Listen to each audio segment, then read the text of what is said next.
Greetings, community. It's Kevin, Avengers being Comics. I'm here to show you my monthly pre-order.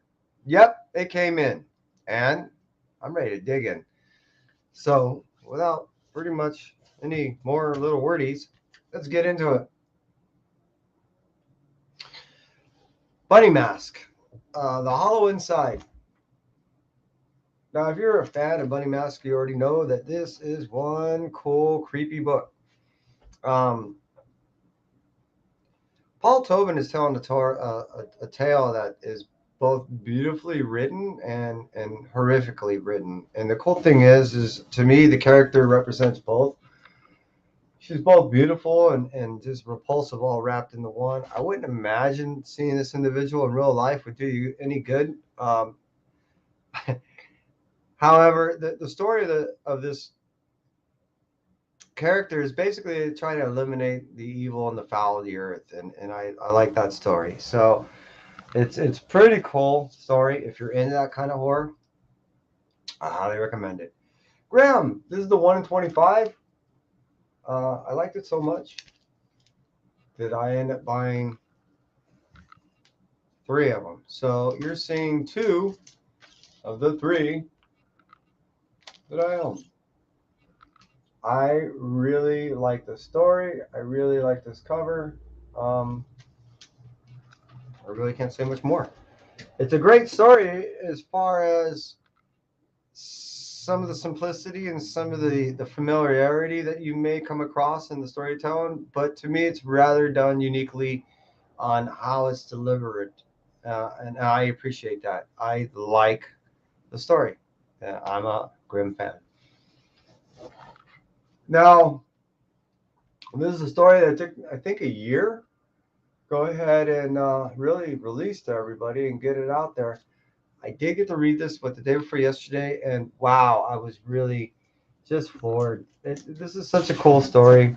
I know it was a lot of years in the making. I know it took over about a year, rough, like I said, a year to just get out to the public. Well worth it. Well worth it.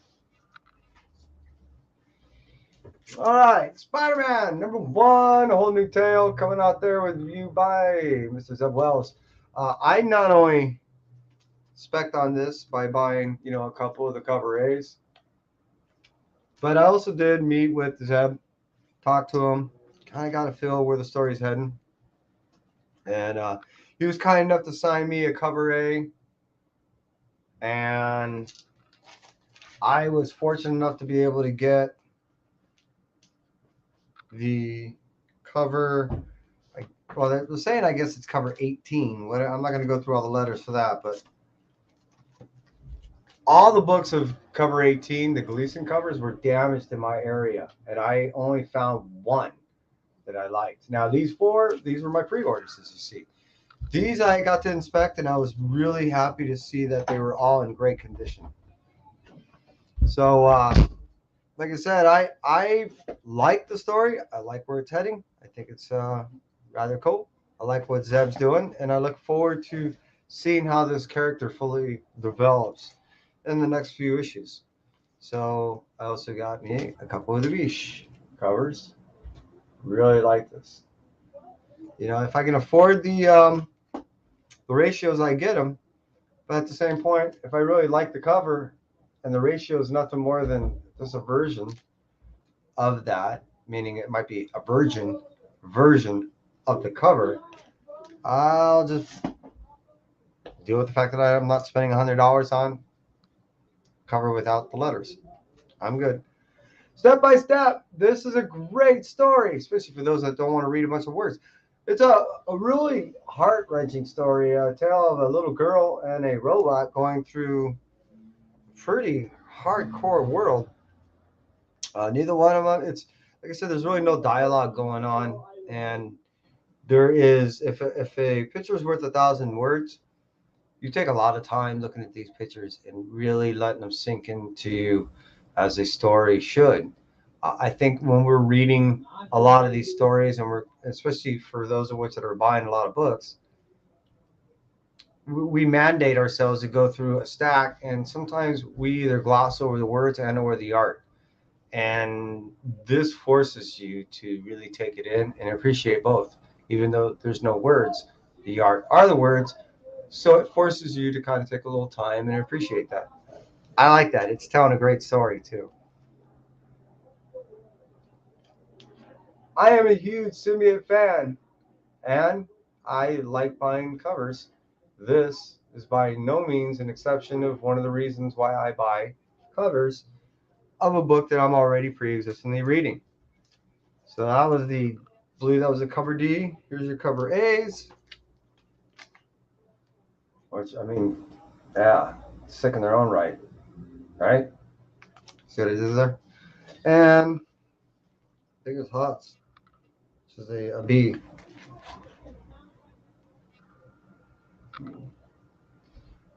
His work is just so, the detail. There's so much going on in his stuff. So yeah, I'm digging this story. To me, Carnage is the Venom that Venom used to be back in the early '90s, and I like the fact that here's our symbiote villain, and it's a pretty rad one, written by a great writer. Ron V's doing a great job with this. The the the psychological aspect really is pulled out of this character with this writer, and I'm really enjoying how sick Carnage is written in this story. So if you're into Carnage, this is the book to get. And for those of you out there watching, I appreciate you hanging out with me on this Memorial weekend. This is a Surfer Rebirth. This is issue number 4. This story is being told really great. I'm a Surfer fan, and this is another great mini done. I would really like to see another ongoing with the Surfer, but I'll take what I can get. I'm buying A's and B's all the way through, and yeah, it's been a great story.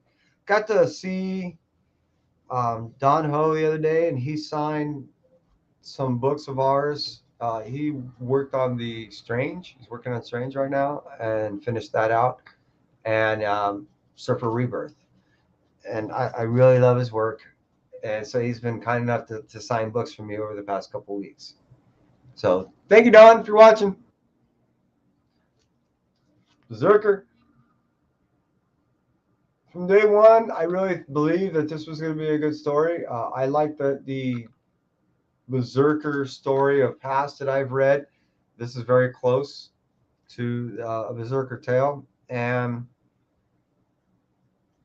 you know, originally, I really thought it was just going to be kind of cheesy. We've seen some stars come out and try to write books. This is very well written, and it's well depicted as far as the art. I like how it almost seems more storyboard than regular standard comic book to me. And I like that because I come from an entertainment world, though I understand that kind of work where someone's just kind of feeding you pieces and you kind of get to put it together. So this has been working for me, not only as a story, but how it's been illustrated. And I'm really enjoying it. So Berserker, what I've been doing all the way through is I've been picking up the A cover and the D cover. If I recall, I think C and D's are foils and A and B's are regular. And I think they're just foils of those versions, respectively. A's, I think C, and B's, I think D. So now I've been reading Silk. Every time they come out with a new mini, it's nothing that's going to change your life, but it's also fun. I believe I've been getting the A and B covers of Silk all the way through, which means somewhere buried in there is probably a B of issue number 5. Here's issue number 4. There's an A cover. And yeah, if you haven't seen this cover, and I'm showing it to you first, sorry, but this is a cover I thought everyone had seen. When I seen it, 3 months ago, I just had to have at least one. So I got 2. And yeah, gorgeous cover. The art is amazing on that. And I love the playful art that Mirka does. Now, Mirka Andolfo's Sweet Paprika is a fun story. This is a story that's dying to be an animation, and an animation that will, at first, you'll think at the surface, probably the first few minutes, you'll be like, oh, this is just tongue in cheek, and midway through, same with the book, you end up realizing that there's some moments that really that you end up finding that we all have moments that we can find are in the book, and the book starts talking a little bit to your heart. Next thing you know, you end up starting to have an understanding of, like many people, this book will have a way of talking to you, and it may not totally change your life in the sense of it does speak to people that are looking to evaluate themselves in some regard. And it's a nice, fun way of, in a distance, looking at something that in no way, little demons and angels having relationships can happen. But it talks about real life situations, and it's written very well, and I really enjoy it. I really at first thought it was just going to be something that was going to be nothing more than something surface, something easy to pick up and put down, and it would be nothing there. But it turned out to be so much more, so much more enjoyable. That I guess that's why I keep going on. Sweet Paprika is a great read. I do recommend it. It's not all ages. Definitely not all ages. Definitely maybe that 15, 16 on up. Miles Morales, number 3. Now, if you can go ahead and just wrap your head around this, not a true quote unquote, I guess, what if of the traditional sense, but it's more just, hypothetical of if Miles was this and Miles was that. I've been having fun reading it. It's been enjoyable. This is something that, as long as you go ahead and suspend your understanding and idea of where you associate this character already with, and just put him in these other roles, it's been an enjoyable read, and I do recommend it for that. Savage Avengers is a brand new story, especially now that Conan is not really a character by the Marvel rights, but can be written into the story of Savage Avengers, as the agreement goes. Is a long-standing dream, I believe, of Mr. David Pepos to be able to write for Marvel, and especially a story like this. After talking with David and how excited he was to not only introduce these characters in the story, but where he was telling me where the story is going to end up going, yeah, he's having a lot of fun with the story. It is, as long as you can go ahead and pick up this book and have an understanding of some of the ideas of what Savage Avengers was on in a pre-existing style story, and understanding that this is going to be an ongoing series, that you can go ahead and maybe appreciate the fact that this is some of the only Conan stories that you could be reading outside of the Sumerian. So yeah, I recommend not only David Pepos' writing, it's definitely my flavor, but I also recommend the story because it's something that you just not going to have much availability to for a little bit. Noctera. Been loving Noctera since day one, and of a world that has gone dark and full of ferrymen taking people to and from places of light. This has been a very interesting story, a very interesting dystopian tale, and I'm hoping this turns into a movie. This is something I no longer really just want to read. I want to see on a big screen. So please, somebody pick this thing up. And I don't mean option. Option means nothing to me. Monkey Prince. For DC to publish something so fun and so different from your standard Batman stories, Monkey Prince definitely stands on his own as his own story. Uh, he's been messing with Robin a lot, and the whole Batman Robin thing in the story has been so lighthearted that it's been just enjoyable in a whole different dimension. And yeah, I hope beyond this 12 issue miniseries that Monkey Prince somehow finds a way into the DC universe on a permanent level. Somehow, some way. Please make it happen. Usagi Yojimbo ongoing, issue number 28. This, I believe, starts a whole new arc. Of Cool thing about Usagi Yojimbo is the arcs are very small. Sometimes it's only one issue. Sometimes it's like, in the case of this, I believe it's 3. And it's a great infusion of some modern day storytelling along with some traditional Japanese folklore. And there's always some cool messages in there. I'm a huge Usagi Yojimbo fan. And if you're not watching it on Netflix, you're missing out on a cool adaptation. And here we go in the mini with a Lone Goat and Kid. I wasn't really familiar with this back character until I was watching the Netflix show, and now this whole world is even blowing up bigger just because of Netflix. So I need to get more. I need to get more Usagi books. That's what I've learned. This is Hellcop, and what I've been really digging, not only about the story but about the covers, is it's been having this real supermarket tabloid feel, and the storytelling very whimsical, very witty, especially about a heavy subject matter, dealing with heaven, hell, souls, all this other stuff. It's very told in a very lighthearted way. And when I go into the horror stuff and then I'm still reading, stuff about hell and it's funny, it goes ahead and allows me to go ahead and claim my palate of something that's usually kind of, hardcore. Speaking of having fun, you throw a bunch of kaijus in here, especially when they're mech'd out and they're controlled by the Power Rangers. I'm in. This has been a great story so far. I'm only one issue in. That's issue right there, 2. And this is by no means an exception of exactly what I enjoy about reading in comics. This is what I'm talking about. This is a great representation of one of the many reasons why I enjoy reading comics. I can't say enough about that. That is a fun, enjoyable read.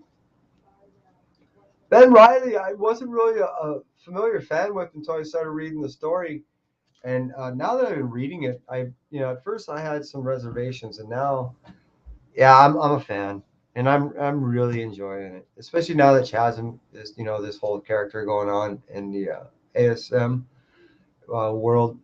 I'm digging it. Speaking of digging it, Seven Secrets is one amazing story. And now that I have a better understanding of who the Seventh Secret is and what's going on in that place, and this story is getting really heavy, and I cannot wait for another issue to drop. I'm just waiting at the door almost to be able to get my issue of that. I do not read my stuff until I first log them in my computer and have everything, on my spreadsheet. But it was very difficult. I ended up did dive in here, and I ended up reading like 3 books. That was the next one on my list, so definitely reading that soon. Speaking of Sumerian and Conan, what I've been loving about reading all this, and I've been getting every single issue through Ablaze when these series been coming out, is you're getting 2 stories. You're getting the original Robert E. Howard's version, and then you get the adaptation that's put inside the comic. And it's been so enjoyable to be able to see it's an interpretation and reading it as a regular comic, and then reading it as it was written by its original author in the back. And to me, it's like a bonus plan. I'm getting 2 stories in one, so I feel like it's a deal and a half to be able to buy 2 stories for half the price. Red Room. I've read this. This was one of those stories I told you I read. I couldn't hold back. Wow, it's not for everybody. A matter of fact, it's banned in 27 countries and multiple comic shops in the U.S. It's heavy subject matter. It's enjoyable for what it is. If you're not into the subject matter and what I believe the messages that's trying to relay, which is more of an understanding and awareness that more than likely this kind of shit is out there, unfortunately. But it's an understanding of a world that's pretty just oof. Yeah. Yikes. King Spawn. It's one to get the book itself, but I'm a huge blend cover fan, so it's one to have a white cover. It's another to have black cover and a clean. I love the black covers, so that's a big reason why I'm getting all these Spawn blanks. David Boer's adaptation to Mr. Hill's writing is not only, in my opinion, brilliant, but very heart wrenching. It really tugs at the heartstrings, and it's very well written. The art definitely depicts a lot of the horror that's going on in a very subtle manner, and I like how it's done because it's done with a grit that you feel that's also tied into the story. So it's very reflective, and I like that. Yo, Los Cruces, appreciate you being here again. Always appreciate you being here. And I saw that you have family over, so the fact that you were able to take a moment to say hello, I appreciate it, brother. And anybody and everybody that's hanging out with me, thank you very much. Hope you're having a great holiday weekend. And we're way more, we're only about another third left. Alice Ever After, number 2. This is definitely a Jefferson Airplane version of the story. Gives you an understanding of why Alice keeps going to this wonderland, and boy, does she have a problem. And I very much enjoy Dan Panosian's write of this. It really gives a version of the story I think is more adult oriented, and I appreciate how it's written. Uh, it's always interesting to see a different perspective on a character we all know and love. TMMT Best of. This Rat King is going to play a major role in an upcoming series coming from TMMT, the Armageddon game. And I'm looking forward to getting into this because I know it will give you a good backstory of the Rat King that I may have missed. I know I'm pretty gappy in Rat King lore. So I'm looking forward to go ahead and re-educating myself by jumping in that book before this TMMT book comes out. There was my other version of soap. God, I love that scroll. So fucking sick. All right, and here we are. Banner of War Part 1. I think this is the cover 8. So yes, I am fairly behind. I'm looking forward to getting into this. This is the setup to a 5-issue war series between Thor and Hulk, or I guess Starship Hulk.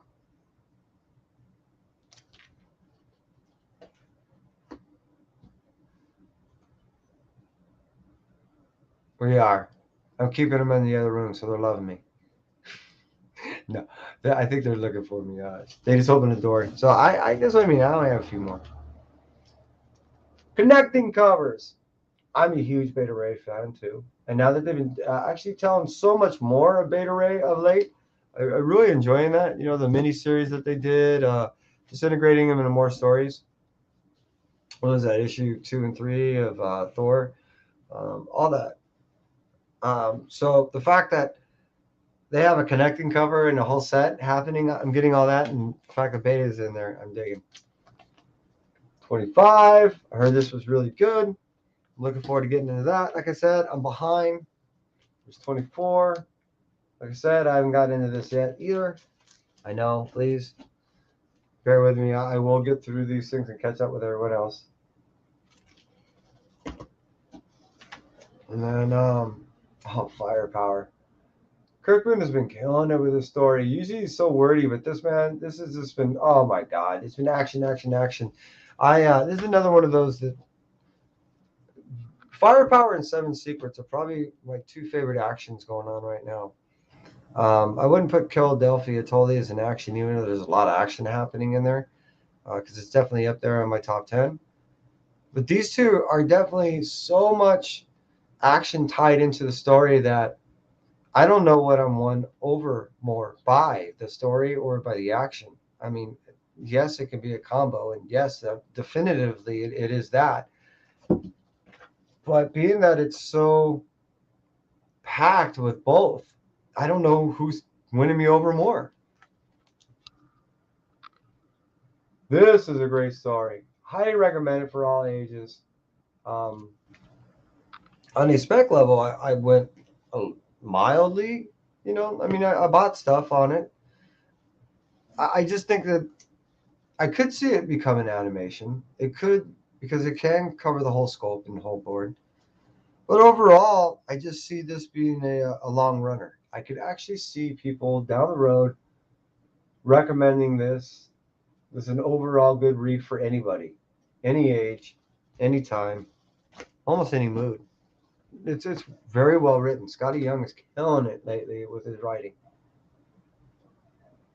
Now this is a Sakai cover. A Sakai cover. I didn't think I was getting this Sakai cover. That doesn't mean that I was uh, totally disappointed, even though I would have liked to have the 1 in 25 for only $4.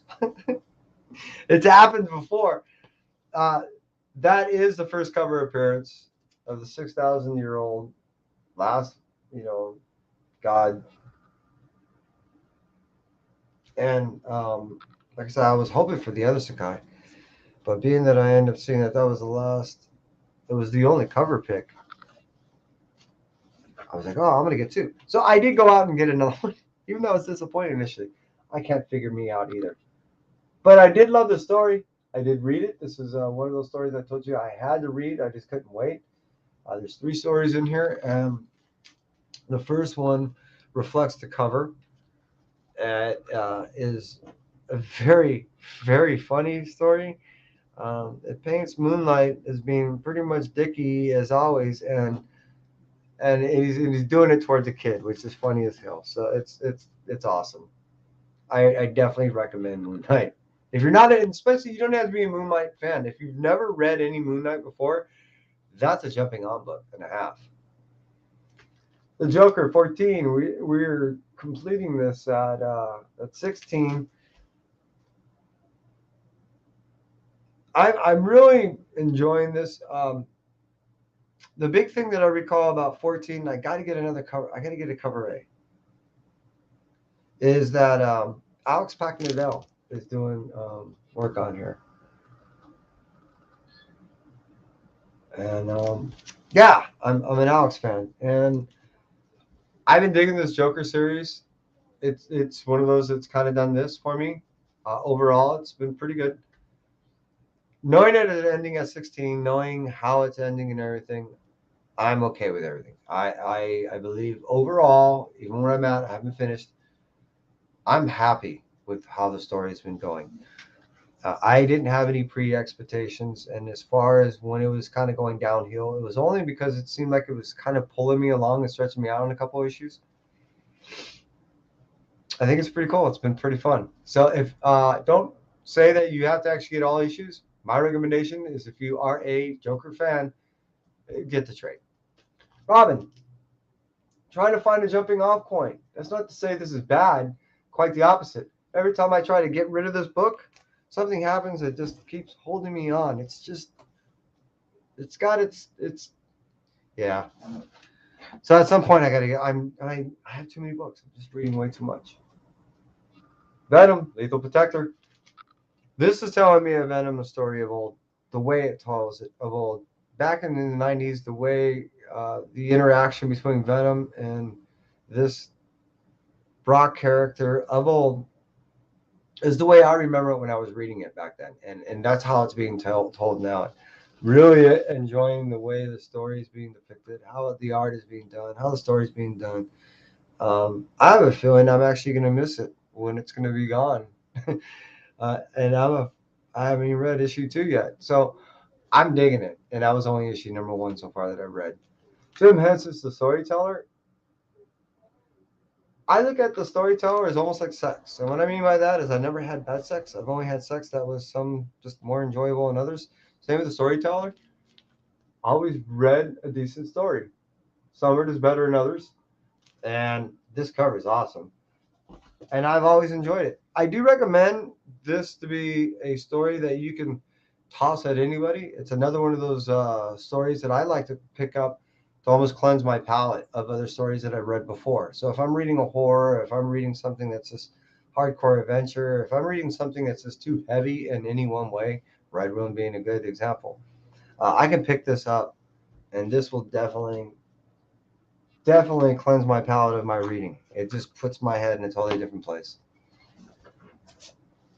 And this, I believe, to be the last book. Follow Me Into the Darkness. This has been an interesting read. It has been a volume 2 of a book that's been written by Damien Connolly. Very different, and it's another kind of dystopian book, especially as that one's being told that the world's ended. It's a trip. Um, I like both how it's written and how the art is done. It's a very dark book as far as both how it's written and how the art is done. So if you're not into that kind of story, it's definitely not for you. But if you are, it definitely is. Went through all my books. I believe that to be somewhere around 80 or so. And yeah, I have some logging in to do. I have some family to hang out with. And I appreciate everyone that's ever come in here.